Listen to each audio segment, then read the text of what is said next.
GM. GM indeed. I guess it's afternoon for you guys. Maybe GM for money. We'll see. It's always GM. True.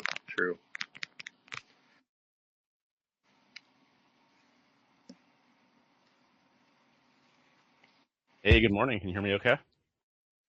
Yep, we got you. Sweet. Everything actually worked today on X. Wow.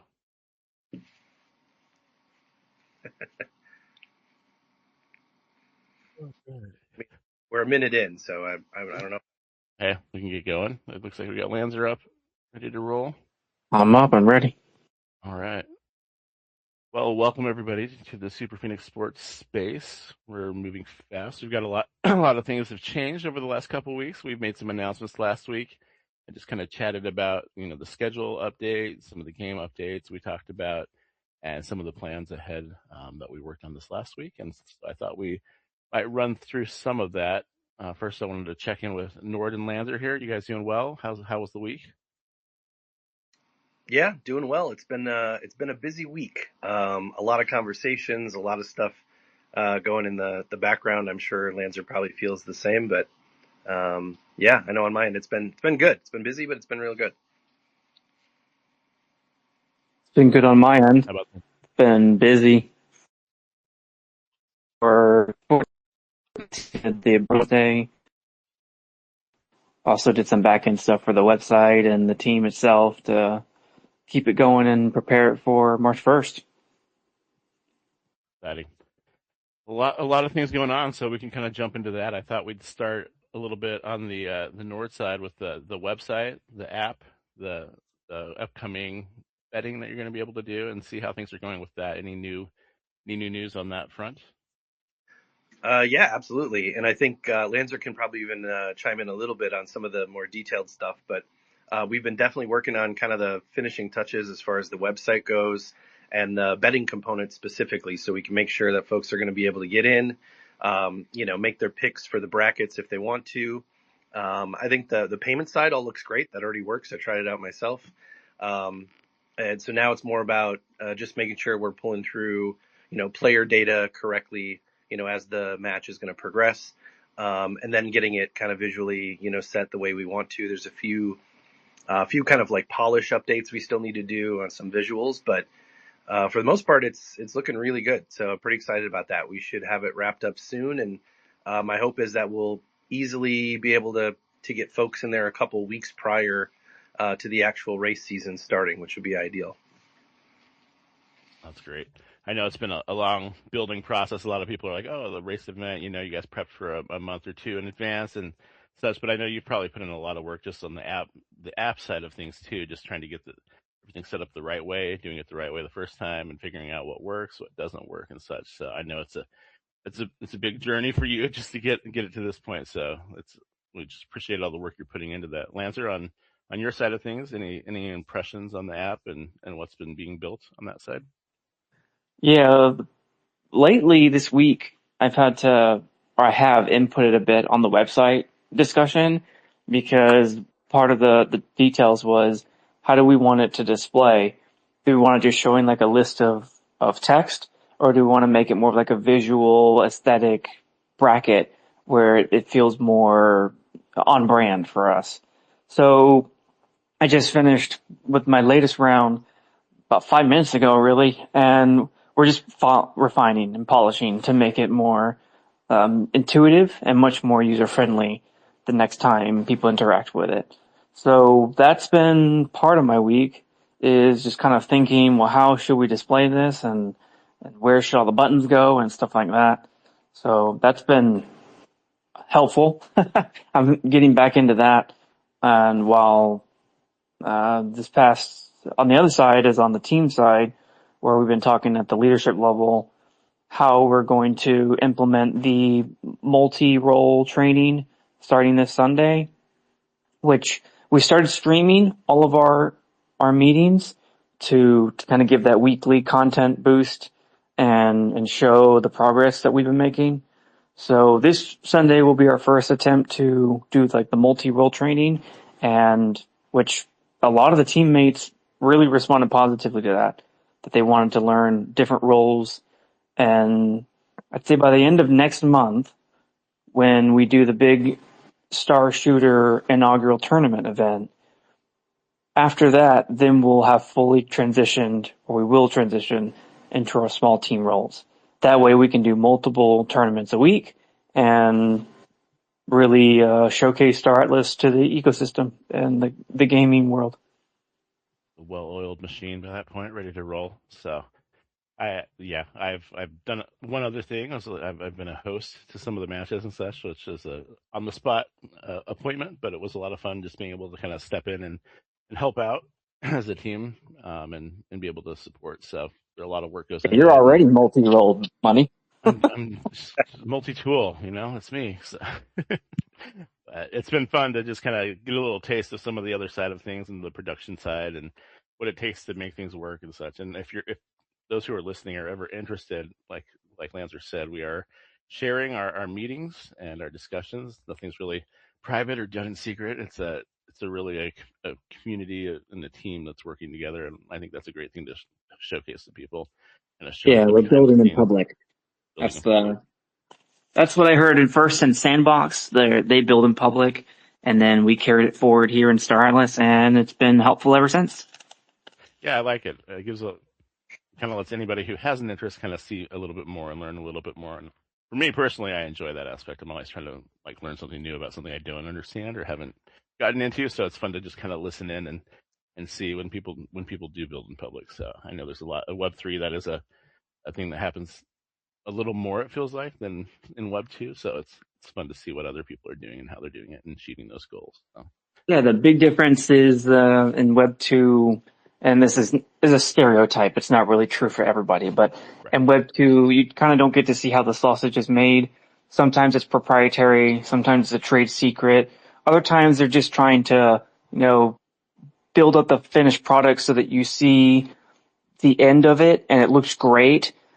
All of that means it normally takes more time. You have to kind of sit and wait for it all to happen. And there really isn't much of an interactive, participation, right? You sometimes don't feel like you're part of the journey. Whereas for us in Web3, there's kind of more of that build as you go, iterate, and build in public mentality. Not all the time. That too is a stereotype. There definitely are some Web3 projects that kind of lean toward more the cooking in secret, but they all have their reasons for that, and there's nothing wrong with it. So we did that for a little bit last year when we were building, and we didn't publicly stream all of our meetings. Mostly that was my fault because I didn't. There's too many things on, and I didn't have time for it. I couldn't figure out how to You make only it got all so many happen. hands to be able to make this work. So a Right, lot to right. balance. But now we're in a place where we can make that happen. The team's bigger. We're more seasoned, and I can step back from some different roles now to where I can just take a breather and then, all right, time to click the record button. But it was never a secret to begin with. We wanted to share our journey and make everyone feel like they're a part of it. And that's what we're doing now. It's nice to have some time to get a little bit of a foundation set so that you can give some confidence in what you're building to people that are checking in and seeing it for the first time too. So it is good to have a good foundation and get things all organized and in a row and such. So it's completely understandable. And coming from the Web2 side, that there's a lot more grace for that period of time where you don't see a lot. I think over on this side we see it not a lot of patience. People are very high energy, and it's like everything moves so fast in crypto and in Web3, and it's so sometimes it's nice to have a little bit of a balance or take the put off the gas a little bit so you can set things up the right way and then kind of go full force. So Yeah, true. Nor, what do you think about all that? No, I think you guys nailed it. I completely agree. Building in public is definitely, I think, a huge benefit to help kind of bring the community along and, let people know exactly kind of what goes into it. I think it's great. And to the first point you guys were making with where we're going to start to pivot here with kind of cross training folks on different roles, even within the back end of the team. It's been pretty incredible to see how many people are interested in sort of that cross collaboration and kind of cross training. I mean, especially because when you really think about it, we're still, incredibly early. We've really just hosted the one kind of big initial event publicly so far. Now, obviously the team's done a ton of training, before that one, and now this past month leading up to what we're going to do now. So behind the scenes, it feels like there's been a ton of work done, which is true. But yeah, it's just kind of impressive to see how many people were interested in, kind of shuffling around and learning different aspects of it, which just makes the team that much more versatile. Like you said, we can be able to kind of slim things down a little bit and then, split them off so that we can frankly offer more, more tournaments, more user engagement, more community engagement, ultimately on the finished product side, which is amazing. So again, kudos to the team. I think it's been really impressive so far what everyone's pulled together. And now, like I said, moving into kind of a little bit more stabilized kind of version of the platform that we've created, and then getting folks really up to speed on a lot of the different aspects of it. I feel it's putting us in a really good place to grow, the games and the offerings and the tournaments and the seasons and everything. Definitely. It is interesting. I know I mentioned a little bit in our chat beforehand that I was wanting to chat about the website and the upcoming predictions and such. And I hadn't looked at crypto for the morning prices and see what was happening in the market and such. But the comment that really kind of was in my head was that as bad as the past couple of days have been in the market and Web3 and a downer vibe in that sense, the prediction market side of things has still been flying. Like it's not. It seemed like that was still foot on the gas and such. So in my head, I'm thinking, well, maybe this is an aspect that helps kind of maintain moving forward, is having the website and the prediction market side of things to help keep energy and keep momentum and such, so things don't get running into this wall of like the market crash. Well, people are still wanting something to do. They're still wanting to participate in things. They're still wanting to get in on some of the action and that side of things too. And crypto is still moving in that sense. So what's your feeling over the past couple of days, just with how the market's been and what you're seeing with like the poly market and with other competitors and such that are still moving forward pretty fast? Yeah, no, I think that's an excellent point. Obviously, the markets have been brutal.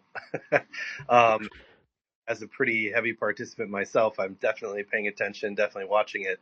And so sentiment, in kind of Web3 in general, in our ecosystem, the wider Solana ecosystem, et cetera, Bitcoin, you name it, it's rough, right? It feels rough. There's no sugarcoating that.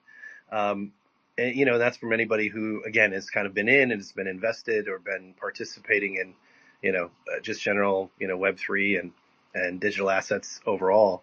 But the point you make, though, when it comes to things like Kalshi and Polymarket that are out there doing their thing, and this is what we're kind of trying to mimic or bring to the platform, in our ecosystem here on kind of the Web3 gaming side and specifically Star Atlas. It really is. It is unique. It is different. I mean, there's some similarities when you think of kind of the, people who involve in that type of entertainment, let's say, entertainment value and the betting components.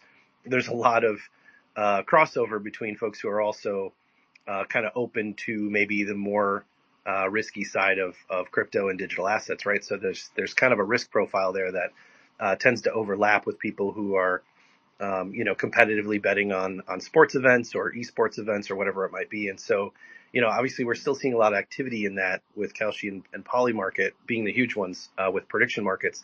And again, I think the big difference is everyone's got a fair shake at whatever, the betting is, right? Whatever the event is going to be. It's very entertainment based and it's very present, right? It's very current. It's Right. very, I'm waiting for this market to do X, Y, Z. This is a game I'm watching. This is something I want to, that I'm entertained by, and I want to, kind of increase my stakes a little bit, maybe in who I think is going to win or who I'm rooting for, or whatever the case may be. Obviously, here in the U.S., we're looking at the Super Bowl this weekend. I haven't even checked the stats on Kalshi recently, but I can only imagine it's in the hundreds of millions of dollars of total, betting volume by now. And again, I think that kind of alludes to the appetite that people have for just raising the stakes a little bit. Again, this isn't, throw everything at it and put your last, dollar in Right. there. But I think most of us have experienced, whether it's a football event or some other sporting event that we really like. I mean, just putting a few bucks on the side on a on a player or a game or an outcome definitely intensifies the competition and can make things a little bit more fun from 100%. the entertainment side. And so again, we're really trying to pull that same feeling and that vibe over into what we're doing here for Star Atlas and for esports and for Solana.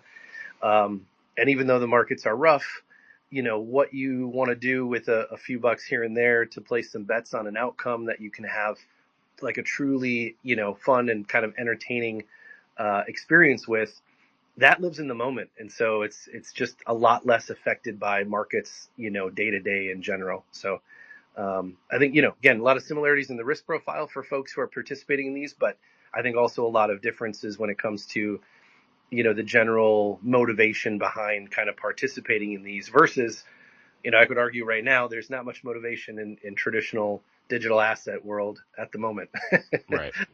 Kind of Yeah, waiting. and it is and there's different levels to it. There's different levels to, the prediction market side of things too. How this way that you do it, your strategy. There's a lot of, I don't know, as a newer Star Atlas player on Sage and such, I'm like, oh, I enjoy that type of game, but I'm also looking at, the arbitrage side of things and such on these markets and going, oh, this is fun too. This is like a game in itself. Can you break a little It, piece away? Are you going for a big piece? Like how long are you holding into this? And on the other side of things, like you see a lot of people are like, well, I'm finding out what's really happening or what's really important to people in the world by seeing what's important here. And it's like, it's almost becoming a news feed or like an update platform, kind of like X was and traditional news sources and such. So it is interesting to just to kind of see the yeah, different tools and reasons that people are in it and what they're doing with it and how they're playing it. So yeah, I agree.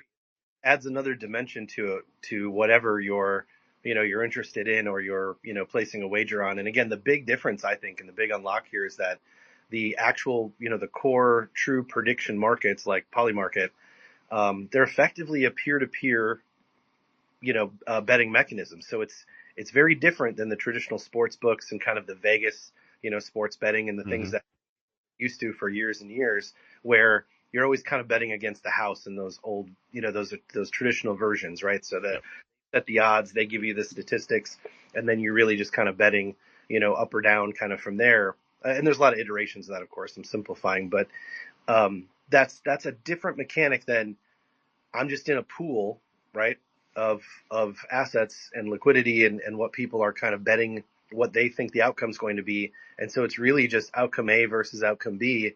Um, and it feels much more fair, I guess is just the best way to kind of put it. Obviously there's always a winner and there's always a loser, but at the end of the day, it doesn't feel like you're trying to battle the house or, a an institution level, let's say with superior statistics and knowledge and kind of odds making in their favor, right? That just doesn't right. exist in the prediction market. So again, you can be right or wrong, but at least it feels like the folks who maybe are taking the other side of your bet are coming from the same position and the same knowledge base perhaps that you are. So that just gives it a different vibe, and I think that's been really Definitely. popular. 100%. That's you can kind of control your risk a bit more too. It feels like, in my opinion, in that sense. Yeah. Anyways, thanks for letting me walk us down that path there for a minute. It was just some thoughts that I've been thinking about yesterday and today a little bit, and applicable to our discussion here. So appreciate appreciate your thoughts on that. Let's jump in a little bit into we mentioned you've been having a lot of conversations. Lancer's been having a lot of conversations. One of the things we talked about last week was the road show and stepping in and chatting with different groups and such. I know this last week we were with Star Atlas. I know that you visited some other groups. What groups did you visit and what impressions did you get? Any feedback? Any thoughts? Was there a general vibe that came back? Lancer or Nord, feel free to jump in and share any thoughts on that. Yeah, no problem. I think we can probably tag team on this a little bit. We met with a couple of guilds last week. I think those interactions went really well. There were some good questions. People were kind of looking into, just kind of asking about some of the details of the project and some of the, just how we're going about it, what the build and that sort of thing looks like, and then kind of how we were going to facilitate things like, payouts and prizes and functionally, tracking players and all that kind of stuff. So some good questions there. And then I would say definitely the most recent one we just did, Lancer and I were both on the Star Atlas Brew just Wednesday, a couple days ago. And that went really well. I think we had a good hour to kind of speak directly to the community, not just about our updates and everything we've been kind of talking about here in the spaces the last couple of weeks, but then also a lot about the betting component, the prediction market stuff like we just mentioned. And so it felt like a really good, well-rounded conversation that now we've got a little bit more depth in the community, let a few more people know, now have that recorded version out there as well. So yeah, that feels great. And then we've got a few more on the docket coming up for next week. We'll be we're really kind of doing grassroots and going into the discords of the different communities. So we'll be in the Solana Gaming Soul GG Discord next week. We'll also be in the Rome Discord, right, for one of the guilds in Star Atlas again. And then following that, we'll be in Heimdall's Discord as well. We've got those scheduled also in Star Atlas. And then there's a couple more that I'm currently discussing with, and we're just kind of trying to find time that works for everybody and get those set up. So I would say at least three more engagements for sure that we have locked down, and then probably 2 or 3 more on the docket here just through the end of the month. Awesome. I would expand upon that, but that was pretty much everything. I was gonna say I was in the Discord for the Star Atlas, the brew, and that was I feel like there was some good conversation going on with the team that was hosting that, and just people in the crowd and such listening in and participating. So I hope all the other ones are going well, and it's good to just get out there and connect with people, and it's a lot easier to hop in where they're at than to pull people in to try to get them to come to you. So I like the roadshow mindset. Yeah, most of this has been us reaching out to try and fix a lesson that we learned last year when we did Clash of Titans, which was we spent so much time preparing and getting that final product ready. And we did. We were very successful. And one of the things that I didn't prioritize soon enough was the marketing aspect, was the showing people what it is that we built so that they would know how to participate, whether be a bracket or as a player or as a viewer, an audience member. And that was one of the reasons why we pushed Star Shooter and Star Racer into March, was because we found ourselves in the exact same situation where even though we knew it was coming and we tried to do better with player cards and stuff like that, we just weren't quite where we needed to be. So that paired pretty closely with when Star Atlas announced its recent layoffs, particularly of the marketing team, and that was a big hit to the exposure of Star Atlas.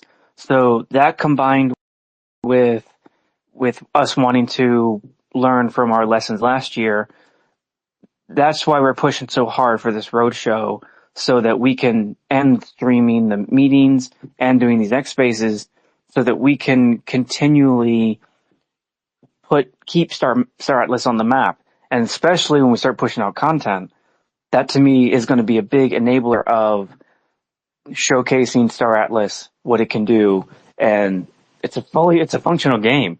They're just now trying to connect all the pieces together. So while that's happening, we're going to be doing these tournaments, we're in X spaces and the roadshow events, so that we can, I don't know, I think the whole point is to increase participation, but also to help showcase Star Atlas. And with the team recovering, the Star Atlas team recovering, we're trying to do our part and that by doing stuff like this. Yeah, I think showcase is a great word to describe it. It lets us show what they've been working on, and if your marketing team is no longer in that place to do that, it's a great way to have a community project such as Super Phoenix Sports come in and let us do it. We're going to take it and have this event and showcase what you're working on, because honestly, they've built some really cool stuff, and it's people should see it. And maybe you heard about Star Atlas a year or two ago. It's a whole different environment than it was then, right? So showcasing that for them is it's a great partnership in a sense. And we're already doing all this stuff anyways. All we needed to do was just hit the record button. It was like leaving content on the table had we not done this. So all we're doing is hitting the record button, and it just takes a couple extra hours of our time, which Norton and I think are and you are very happy to spend on it, so that we can continue to help the ecosystem thrive. Definitely, for sure. It's fun to. I've been personally kind of sharing the game with some of my Web 2 gamers and some friends and such. We spend a lot of time in Call of Duty and that, so it's fun seeing like the shooter aspect and come into play and having people check out. And like, if you enjoyed Titanfall and Call of Duty, you should check out what they're building with this because it's a lot of fun. I think as they keep expanding that, it'll be more and more of a draw. But us being able to show just the overall mechanics and the feel of the game and what they've already built and are continuing to build, even since when I first started last year working with you all, the game's come a long way. So it's fun to see it like step by step growing and becoming more into its final form, but progressive form. Yes, indeed. Well, let's we got a couple more things before we wrap up. I wanted to jump in onto the racing side of things. Any updates on the actual race aspect? Do we have I haven't heard numbers as far as racers lately. Is there kind of a rough estimate how many racers we've got lined up? Yeah, I can look that up. Let's see.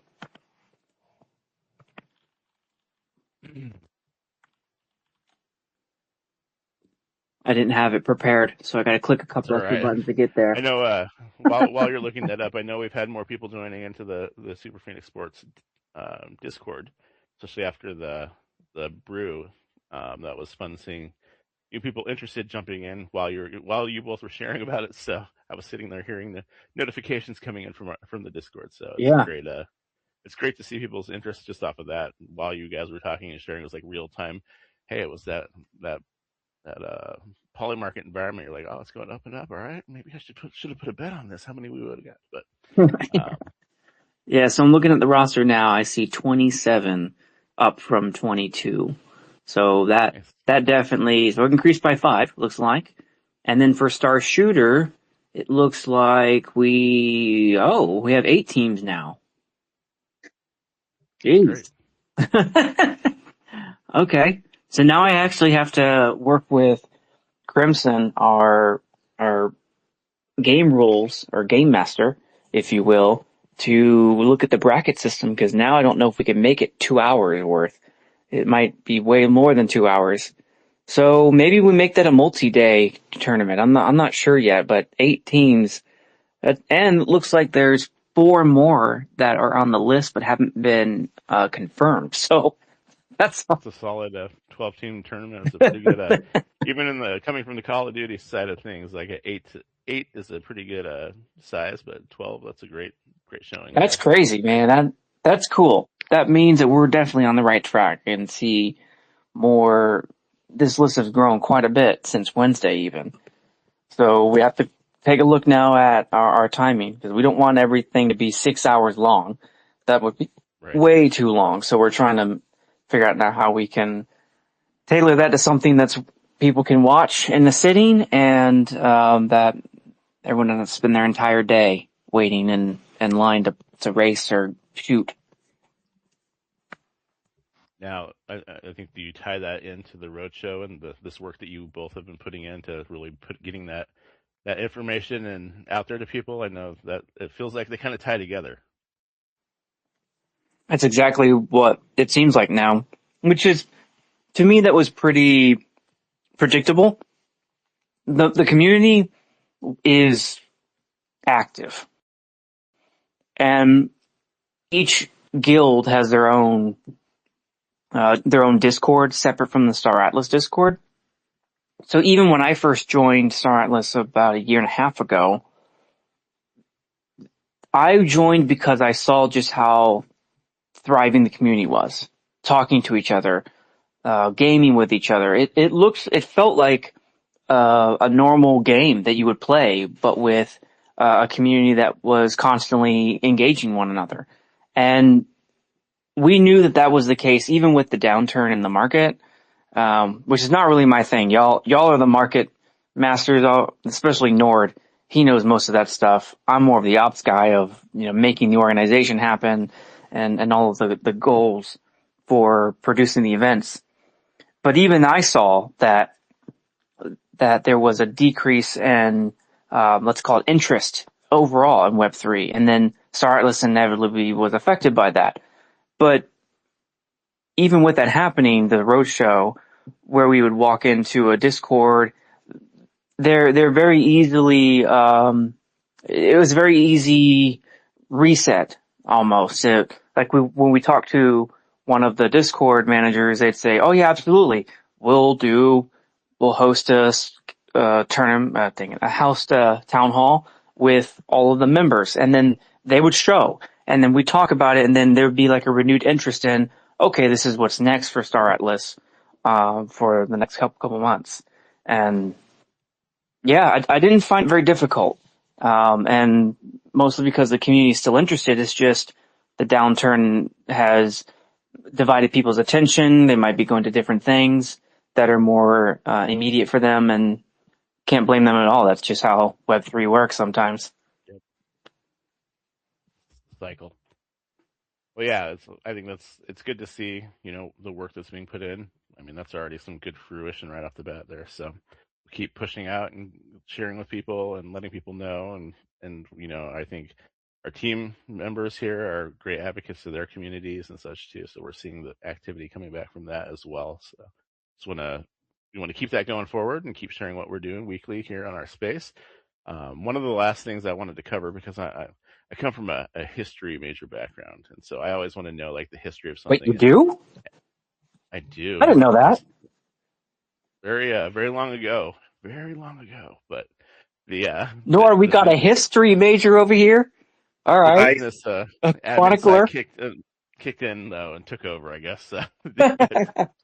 I ended up in marketing. Started in history, ended up as a marketer. So partnership guy. But it's I always like to know the history of something. So I get bits and pieces of Super Phoenix and the DAO and the sports, and I'm like, well, we should share the story in a quick sense, just so people kind of know what is Super Phoenix, how did it start, when did you guys get going, how early into Star Atlas, and what was the motivation, and how did that led to here.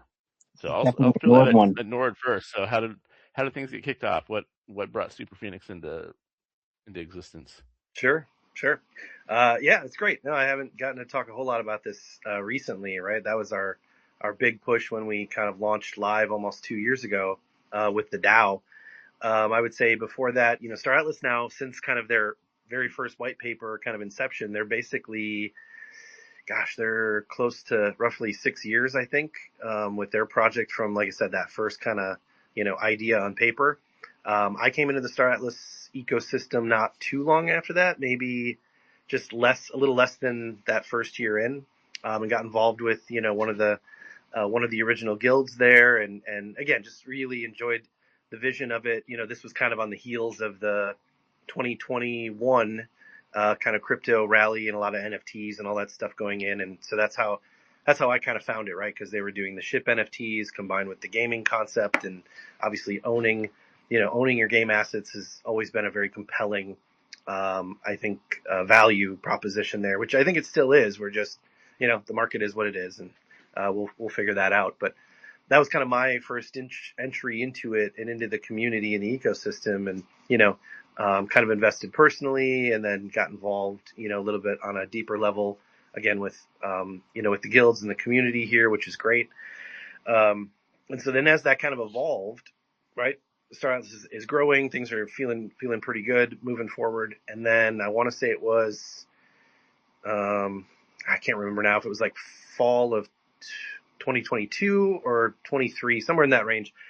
They started listing or kind of showing sneak peeks of these big, the largest assets in the game, right? So the big Titan ships that will kind of be these massive, behemoths sort of in the final version of the game, that kind of thing. And so there's just a lot of interest there, a lot of speculation flying around, and a lot of people just really enjoying kind of the concept of all of that and the vision of it. And so when that came about, I started talking to some folks behind the scenes, like, how do we make this work? Is there a way to kind of, pull something like this off? Because the price tags on these were Yeah. right, $5 million ticket prices on these ships and these assets. So for me, obviously, with a finance background and kind of being in and out of the crypto sphere for a while, kind of structured it, a bit more traditionally, getting some outside private investment, creating a holding company, and then working to kind of get rights to the Super Phoenix, which is one of the flagship Titan ships in the game, and that's really where the namesake and branding is all kind of stemmed from. So that Super Phoenix ship, moving forward, kind of securing that asset that way, and then really trying to open it up to the community. So it was always supposed to be a community kind of entertainment focused project, kind of adjacent to Star Atlas and the Star Atlas ecosystem. So, the idea was to really distribute ownership of this massive game asset, and give people a really great avenue to kind of create and participate and be a part of it. And so it just felt natural that a DAO structure was kind of the optimal way to go about that. And so hence the Super Phoenix DAO. Yeah, and then like I said, about a little over a year and a half ago, we did our initial kind of membership NFT launch. It was really well received by the community. I just, to this day, it's been pretty amazing to kind of think of how quickly we pulled that together and how many people participated, and some of the funds that we raised and got those NFTs out to folks, which now we're still working on tying into, each of these subsidiary endeavors, like Super Phoenix Sports being kind of the first major branch of that. And so that's kind of where we've evolved to, right? So Super Phoenix Sports now is what we're focused on at the moment, but there's a direct tie here. There's a direct link. Super Phoenix DAO, the holding company, owns a significant portion of the stock in the Super Phoenix Sports Company and Corporation. So there'll be, an absolute connection there from a value perspective. But then also there's ways for us to kind of integrate that old NFT collection and kind of revive some of those things for folks and bring value back to those original members. We're also talking about ways to integrate our Ember token, which we haven't launched yet, mainly due to market dynamics, as you can see. Yeah. For the DAO, that token is primarily still the DAO governance token. But there's ways now for us to integrate it, I think, really well into what we're building at Super Phoenix Sports. So I guess the short version, well, maybe that's the long version now, huh? Hey, Yeah. it's all information that I'm interested in, so you can Yeah, take as much time. yeah, exactly. That's been the evolution. And I would say the reason that we're kind of coming forward with the sports component now, the esports part, is really because the game has evolved to that point where we can do it. That's really the crux of it, right? The racer and the shooter modes now, those modules are really well polished and they're very playable, and we can stream them and we can create these really cool entertainment experiences around them. So that's absolutely what we're doing.